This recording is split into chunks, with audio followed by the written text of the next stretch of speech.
Grande decretó que el cristianismo se convirtiera en una religión legal del Imperio Romano. Al mismo tiempo, la práctica de los entierros subterráneos fue disminuyendo. A finales del siglo V, las catacumbas dejaron de usarse. Se había vuelto habitual que los cristianos y los judíos usaran los cementerios al aire libre. El misterioso legado dejado en las catacumbas gracias a un enorme trabajo en gran parte se abandonó.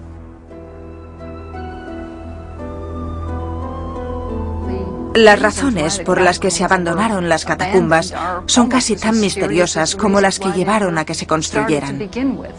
Hay quien afirma que una vez se legalizó el cristianismo, ya no había motivo para efectuar entierros subterráneos. Otro hecho misterioso es que en el siglo IX las catacumbas no solo habían sido abandonadas, sino que los fieles las habían olvidado por completo. En la Baja Edad Media, los huesos habían empezado a desaparecer. La causa no era la resurrección divina, sino el saqueo. La práctica de robar huesos de las catacumbas estuvo, por desgracia, muy extendida en la Edad Media. De hecho, en la Edad Media se vaciaron de huesos kilómetros de pasadizos de las catacumbas, motivo por el cual, al visitar hoy en día la mayoría, no vemos ningún hueso, porque hace mucho tiempo se los llevaron como reliquias. Y es que se creía que tenían propiedades mágicas, por lo menos durante la Edad Media. En esta época, las personas de la antigua ciudad de Roma iban a las catacumbas como visitantes o peregrinos para tocar la tumba de un mártir. El vandalismo era habitual, y en las catacumbas encontramos los primeros ejemplos de un problema que sigue asolando las ciudades hoy en día: los graffiti. Los peregrinos solían firmar con su nombre las paredes cercanas a las tumbas de los mártires y decir que habían estado ahí. Y a veces hay graffiti que ponen cosas como «Rezad por mí, por favor».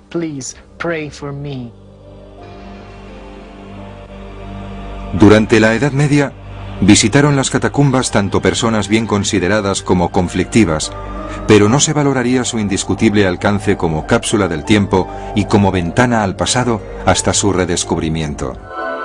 Durante unos 400 años, los perseguidos practicaron entierros subterráneos en las catacumbas de las afueras de la antigua Roma.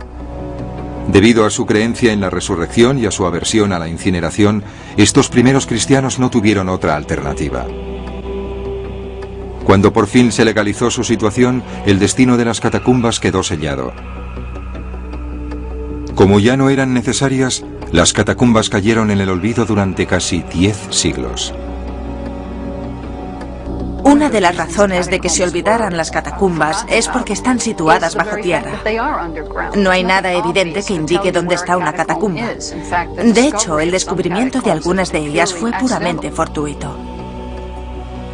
El primer descubrimiento tuvo lugar el mes de junio de 1578, cuando unos obreros que excavaban una mina de cemento cerca de Roma encontraron por casualidad un cementerio subterráneo, una catacumba.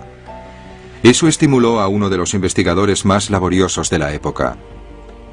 Era Antonio Bosio, cuya obra publicada, Roma subterránea, contenía notas y descripciones de sus exploraciones de kilómetros de túneles y galerías funerarias. Esto le valió el sobrenombre de Colón de las Catacumbas. Los arqueólogos actuales deben gran parte de sus conocimientos de estos antiguos túneles a otro hombre. Su nombre era De Rossi. El estudio de las catacumbas romanas da otro gran salto adelante con la aparición en el siglo XIX de Giovanni Battista de Rossi, que prosigue en gran medida la obra de Bosio en la documentación de las catacumbas romanas.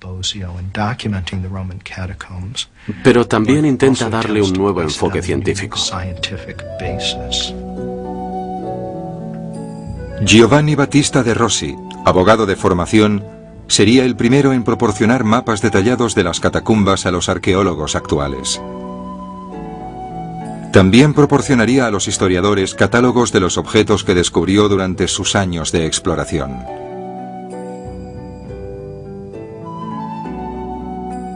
La obra de Rossi nos permite comprender mejor el uso de los objetos ceremoniales en las catacumbas. Sus ilustraciones sugieren que del mismo modo que las pinturas murales estudiadas, los objetos rituales, como las lámparas de aceite, también estaban decorados con símbolos cristianos como la conocida imagen del Buen Pastor. De Rossi también describió el proceso de sellado de cerámicas o vasijas con aceites fragantes en los lóculos, depositados junto a los difuntos. Otras investigaciones revelaron que en la argamasa de las tumbas solían colocarse recuerdos de la vida y obra de los fallecidos. De los casi 100 kilómetros de catacumbas que se cree que existen bajo la actual ciudad de Roma, solo se han explorado unos 65. El descubrimiento más reciente tuvo lugar en 1955, durante la construcción de un edificio de pisos. Esta catacumba, llamada Vía Latina por la antigua vía romana situada sobre ella, es pequeña para los estándares romanos, pero está tan bien conservada y tan lujosamente decorada que se ha convertido en un museo de la cultura del siglo IV. Su tamaño y su arquitectura han llevado a los estudiosos a especular sobre sus constructores.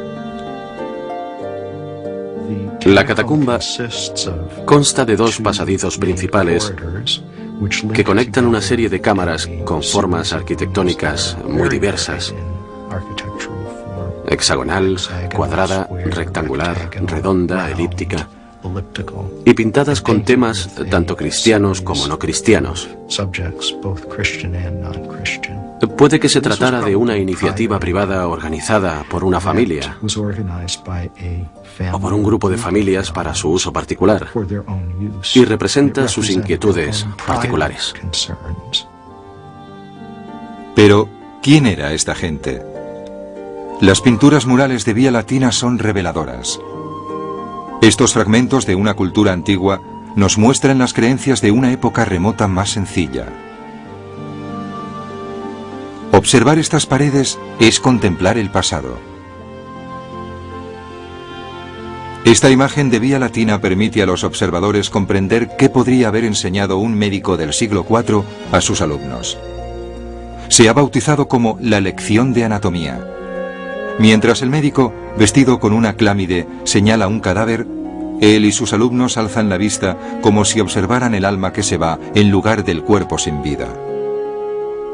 Plasmados en esta postura, parecen estar fascinados por la vida y la muerte.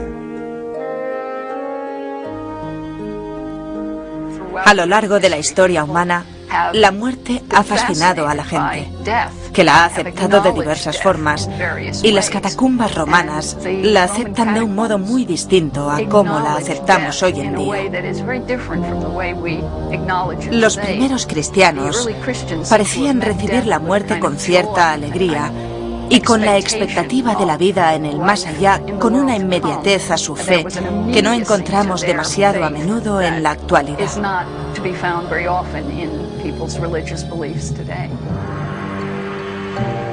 Los dos mayores misterios de la vida humana son el nacimiento y la muerte. Quizás no sepamos nunca mucho más sobre estas personas tan distantes en el tiempo, pero observar el mensaje que dejaron en las catacumbas puede ayudarnos a comprendernos mejor a nosotros mismos.